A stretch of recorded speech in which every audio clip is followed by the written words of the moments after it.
Well, good morning, good morning, good morning. I'm a little late this morning because we thought we would catch up with mommy on her journeys. She's traveling. Just a little recap. This is me, Sydney Henry, doing my daddy diary for this month. I thought I'd wake up every morning at 5 o'clock, or well, before 5 o'clock, but at 5 o'clock I would try to do this with you. A recap. Yesterday we set out on the journey to do some of the things with the kids around the house, as a parent, as a male, as a father, and engage with the process and just to appreciate some of the things that I've usually taken for granted. So yesterday came back home and we did the laundry. Just had to make sure with the kids we collected everything and put it together and go to the wash. And well, so I have to tell you that the wash, I don't know how it just overflowed. Anyways, we solved that problem. Today is Teachers Day. I had the opportunity yesterday to sit in on the PTA meeting for our kids, and they are in a new school, and the room was full. The room was full of parents, and I was welcomed. And I was welcomed because in this room full of parents, probably 50, 60 parents, I was the only father except for the president of the PTA. Amazing. So, no men.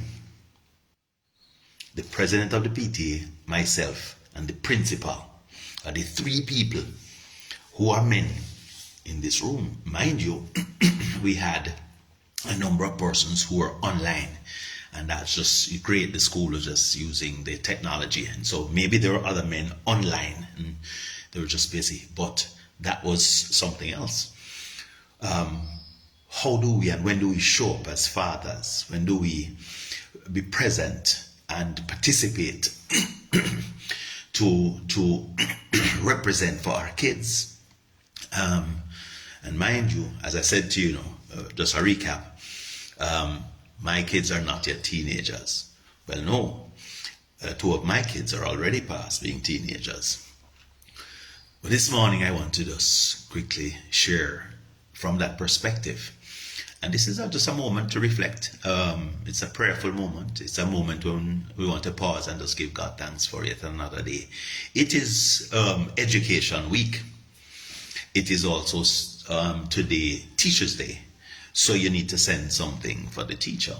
I know there are some fathers looking on in my daddy diaries who are saying, my youth, we don't have no youth or go to school. But in any case, we have to appreciate the value of men in that process. Parenting in the space of the development and application of public policy and how that works. As usual, I try to just use a quick reflection using scripture and make that the prayerful connection. So Joseph had gone down to Egypt, and the population has grown. The Egyptians have said there is too much of the presence of righteousness, which is now going to be the presence of righteousness in Israel, in Egypt. And he says we need to slow it down. There comes a time when public policy does not support, unfortunately, the quality of the condition of family life that you'd want to have. Yes, public policy can actually help to erode what is expected to be a standard of livity that we have inherited culturally from our foreparents. And you'd hear people say, how me grow with my grandmother, and that's how we grow our children now. And so it was that at that time, some parents got together, and while Pharaoh is saying we need to get rid of the male children, we need to slow down the influence of the population of male children in Egypt of the Israelites. It's still going on today. Our boys are stolen and they are robbed of identity. They are denied the developmental experience that they should have that will make them leaders in the society.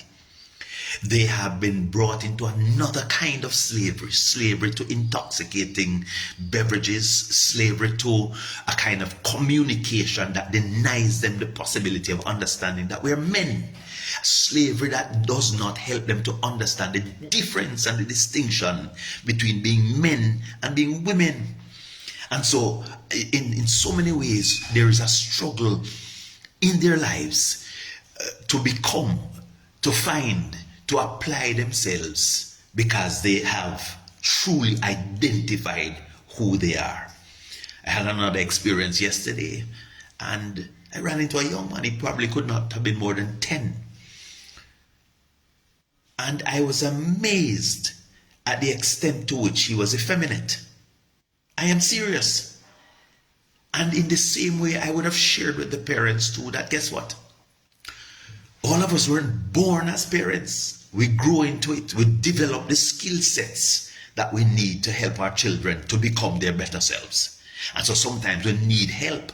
So at the time when these two Levites, husband and wife, bore a child who we would later find out that his name is Moses, public policy said he should not grow up to become the leader that he would become, but God had a plan for him. So some of us are struggling with our kids and the challenges. As I said to the parents yesterday, don't be ashamed to ask for help. Don't be ashamed to say, boy, my son, my daughter is deviating. And these days with the technology, these days with the kind of influence of other kids around them and the exposure to things that are just not healthy for these youngsters, ask for help. Before principal has to call you, before somebody else has to call you to say, your son, your daughter has become a bully or is demonstrating some antisocial behavior. Ask for help. Look over to your neighbor. The village must still raise the child. And so, from the experience yesterday as I attended that parenting meeting at the school, it just came back to my mind. These parents had to hide their son because the system, public policy said, you will not survive. It was designed to rob him of identity. And yet he was found by the river. Some of our children are still floating in the reeds on the river and have not yet been rescued. And assisted, either because they are your neighbor's child or neighbor's child, but we have come along because the village must raise the child. And so it was that Pharaoh's daughter found Moses and asked for help. Every day we are going to see the children of other people in the community, and we have a responsibility to have a presence of mind as a parent, as a father, to say, how do I lend a hand to assist? That we are sufficiently aware of what is the environment in which not just our children, because one of the ways, as I have always said, how I love my children is to demonstrate love for the children of others. We have an opportunity to ensure that the generation after us has benefited from the best of us. Sustainable outcomes in the lives of the next generation begins with us being present in our minds, in our relationships, to support the outcome that these children will have. So Moses grew up in a community in which he had conflict in the moral values, the virtues that were practiced among people. He had a conflict. And so, yes, in time he became a murderer and had to run for his life. We have too much of that. Too many of our children have not been rescued from the riverbanks, from the tide of influence of a community that has lost its way. Too many of our children and our men as fathers, me, you, need to step up to the plate. Some of us have seen our children grow up and they're already becoming influencers themselves and they're out there. Perhaps now we need to come back into the game for somebody else's child. Step back into the game for somebody else's young person to help them to become their better selves. For that's what happened. So Pharaoh's daughter said, we have found this child, but perhaps he's a Hebrew child and not belong to us. So we need somebody who understands historically what is the culture, what is the context in which this young person must grow up. And so his own mother was found, though they did not know, and sought to ask her to raise him. But he then went back to Pharaoh's house. Our children are sometimes growing up in Pharaoh's house. In the technology, not in our house. They are in somebody else's house. And so today I want to encourage us. It is Education Week. It is Teachers' Day. Send something to school, or look out for a child who is going to school and encourage them to encourage their teachers. Our teachers, who are the pillars of the transfer of culture, of moral values, because for many of us, when you look around, it is the teacher who has become the de facto parent in the lives of our children. As I said, I sat in a room yesterday, probably 60, 70 parents were there. When I was introduced, I was the only male alongside the principal and the president of the PTA. Perhaps there were others who were online, but no other man was in that room of 60 parents. Where the man them there? What are going on with that? And so our society, no matter how we desire to advance and to move ahead, even though Moses grew up in the house of Pharaoh with great wealth, with opportunity, with the possibility of becoming an awesome person, he still was not able to manage his emotions and murdered another human being. And it starts from when them floating in the river, the tide of life, of all the influences that are happening around us and with us. So, as I said, I'm adding to this Daddy Diary every day, every morning, 5 o'clock, as best as I can. This morning we just had to catch up with Mommy in her travels. But again, it is an opportunity for us to take a position. We can't just be neutral in this space, or else we will lose the next. We're probably losing the next generation. We will recover for 3 generations. And it starts with prayer. Spend time to pray, to talk to God, to seek divine instruction, to meditate, to read scripture, or read something that will add value to our lives and help us to become our better selves. We need the men in the society to be a part of a new revolution of change, of speaking up and speaking out, of engaging with our children, young people everywhere in positive ways, such that they'll have a nugget, a little nugget that says, hey, I saw something today, I heard something today, and it made me stop and think.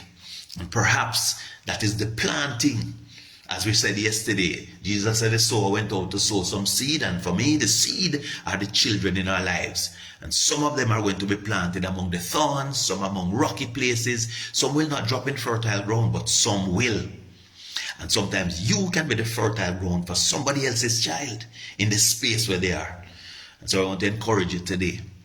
Let it be that we raise up a Moses without the murderous intentions.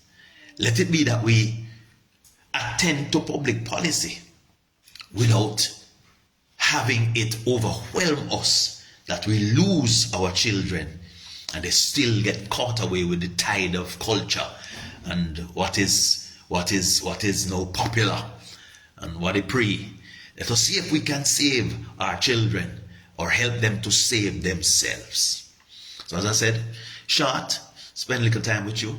Daddy Diaries. Today I'm going to take the kids to school again as usual, and we are going to go find in the marketplace some uniform. We're going to see if we can find uniform for the kids because they're going to a new school, coming out of this homeschooling experience, and I'm sharp as a button. Sharp.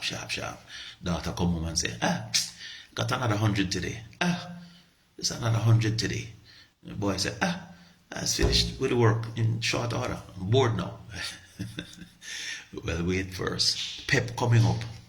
So they have PEP 4 and PEP 6 and PEP 5.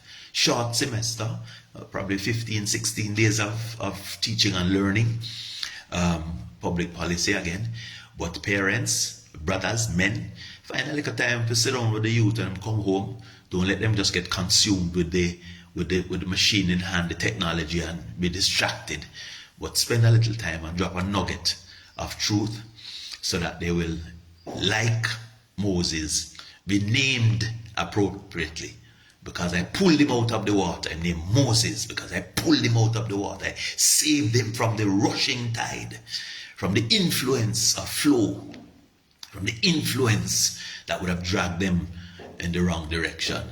And let's see if we can start to create the change for the next generation. So good morning again, and have a great day, and we are going to catch up with you again tomorrow morning, same time, same place. I promise I'll come in at 5 o'clock and see how best we can have a moment to talk.